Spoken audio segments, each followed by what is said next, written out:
Selamat malam pemirsa, Anda kembali menyaksikan spesial report pro kontra hasil otopsi ulang Joshua. Pemirsa, Polri akan segera menggelar sidang kode etik terhadap Irjen Verdi Sambo. Sidang etik akan menentukan nasib Sambo dan statusnya sebagai anggota Polri.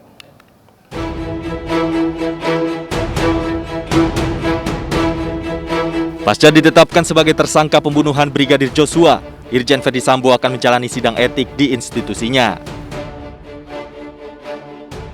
Sidang etik Verdi Sambo rencananya akan digelar pada Kamis 25 Agustus 2022 mendatang. Semula, sidang kode etik Verdi Sambo sempat diagendakan hari ini, namun Divisi Hukum Polri masih melakukan pemberkasan. Kadipropam sudah melaporkan bahwa ini masih dalam proses pemberkasan. Insya Allah dalam waktu dekat juga akan dilakukan sidang kode etik. Tapi belum bisa minggu ini, tapi paling tidak minggu berikutnya. Sebelumnya, Inspektorat Mabes Polri telah memeriksa 83 anggota polisi yang diduga melanggar kode etik penanganan kasus Brigadir Joshua. Dari jumlah tersebut, 35 diantaranya direkomendasikan untuk ditahan di tempat khusus. Sementara 6 orang yang telah ditahan diduga kuat melakukan upaya menghalangi penyidikan. Dari Jakarta, Tim Liputan iNews laporkan.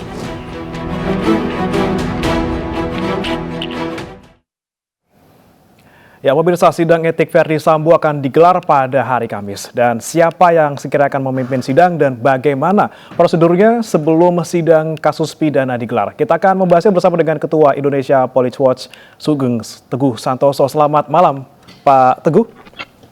Selamat malam. Malam, Mas Bremana. Ya, Pak Sugeng, ini kan hari Kamis.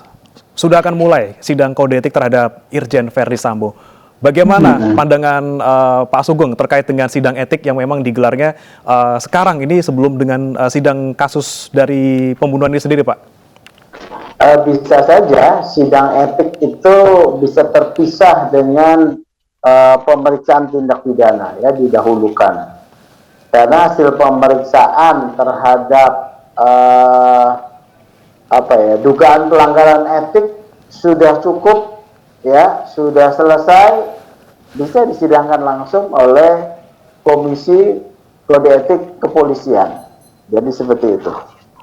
Oke, Pak Sugeng, ini kan Pak Sugeng pernah bilang waktu itu. Jadi waktu itu katanya sidang etik ataupun pencopotan dari Irjen Verdi Sambo ini sendiri memang seharusnya dilakukan sebelum sidang perdana dari kasus pembunuhan ini digelar, Pak.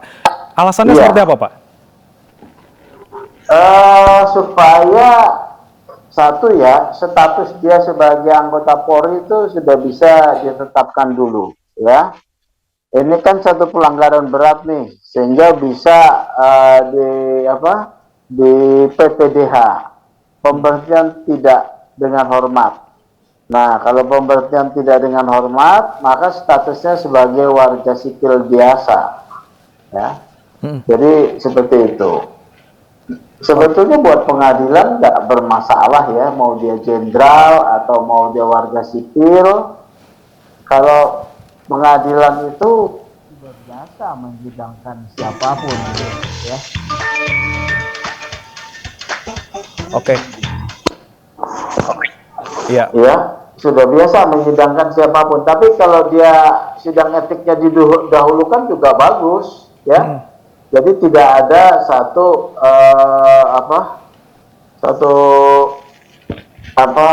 status dia sebagai polisi aktif gitu.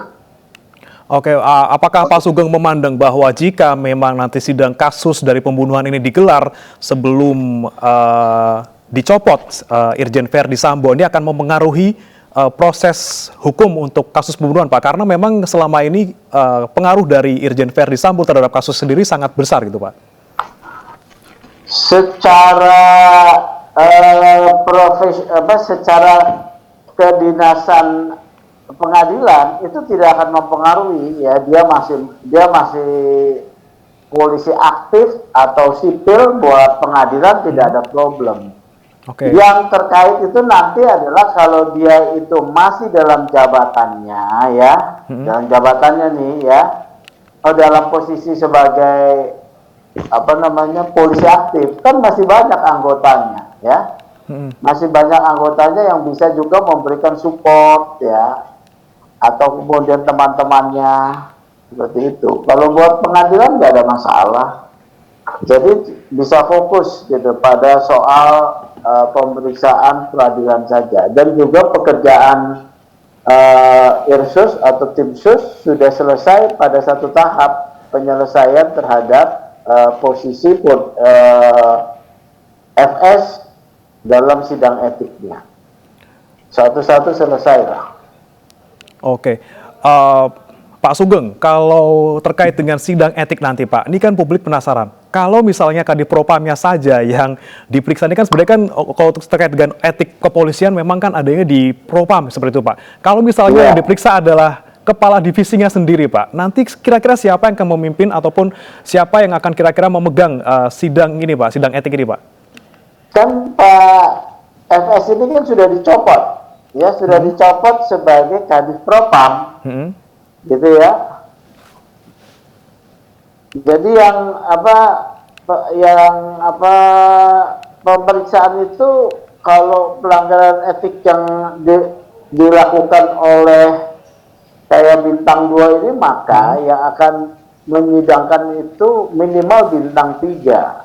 Minimal gitu, bintang 3 ya Pak ya? Sebagai ketua minimal bintang 3. Irwasum lah, Pak Irwasum lah. Oke, ya, berarti sebagai ketua majelis ya. dan ini Jadi harus di atas daripada pejabat polisi yang sedang diperiksa itu. Kan ada beberapa perwira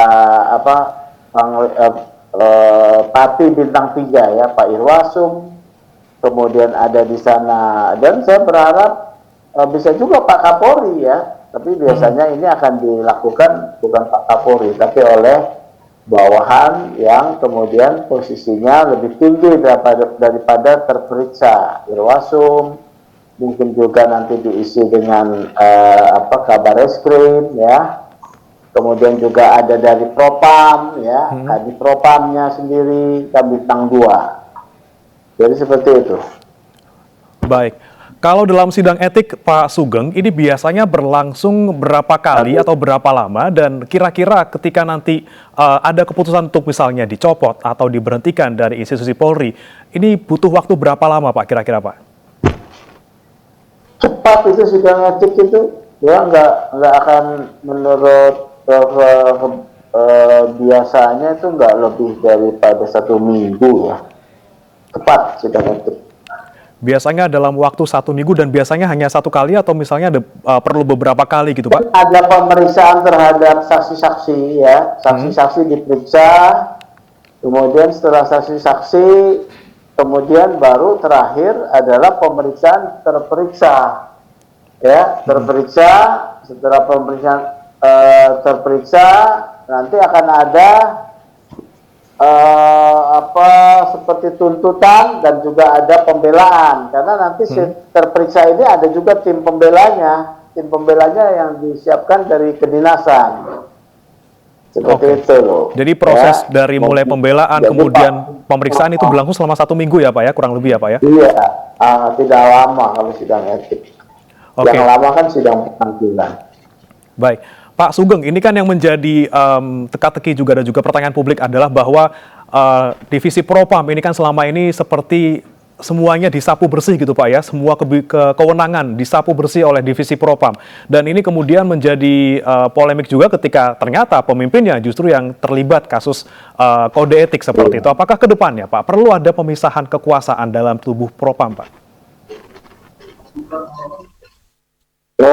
Maksudnya gimana ya? Propam itu kan satu bagian ya daripada struktur Polri sebagai